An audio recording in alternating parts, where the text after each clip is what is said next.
বিসমিল্লাহির রহমানির রহিম। প্রিয় দলিগণনগর ইউনিয়নবাসী, আসসালামু আলাইকুম। পবিত্র ঈদুল আজহা উপলক্ষে আজকে আমি সংবাদ সম্মেলনে এসেছি। প্রিয় দলিগণনগরবাসী, দীর্ঘদিন আমি দলিগণনগর ইউনিয়নের আপনাদের প্রতিটা এলাকা, দলিগণনগরের প্রতিটা এলাকার সকল স্তরের জনগণের সাথে দীর্ঘদিন রাজনীতির সাথে সম্পৃক্ত ছিলাম।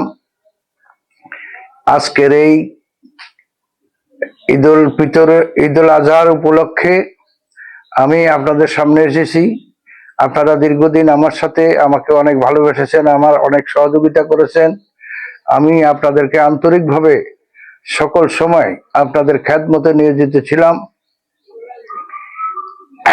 আজকের আমি আপনাদেরকে বলবো যে আমি বর্তমানে দলিগণনগর ইউনিয়নে এই 40,000 জনগণের মাঝে বারবার বর্তমান সরকারের দেওয়া বিভিন্ন চাল, বিভিন্ন অনুদান, বিভিন্ন সাহায্য সহযোগিতার এগুলি ঘরে ঘরে পৌঁছে দেওয়ার চেষ্টা করতেছি। আমরা চেষ্টা করব ইনশাল্লাহ প্রতিটা মানুষ যেন সরকারের পক্ষ থেকে ভালো সুবিধা ভোগ করতে পারে, আমরা সেটা সুষ্ঠু সুন্দরভাবে তাদের কাছে পৌঁছে দেওয়ার চেষ্টা করব।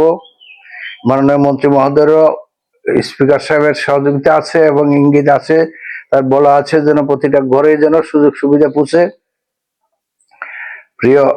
প্রিয় ভাইরা, আমি পরিশেষে আপনাদের কাছে দোয়া চাচ্ছি আমি যেন সুষ্ঠু সুন্দরভাবে আপনাদের জন্য খেদমতের জন্য নিয়োজিত থাকতে পারি এবং আমার কোনো কাজে যেন ভুল ত্রুটি না হয়, আমার জন্য আপনারা দোয়া করবেন।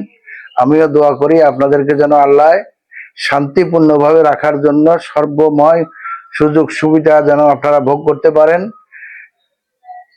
এই আশাবাদ রেখে আমি আমার বক্তব্য শেষ করছি। আল্লাহ হাফেজ। আরে বিরোধী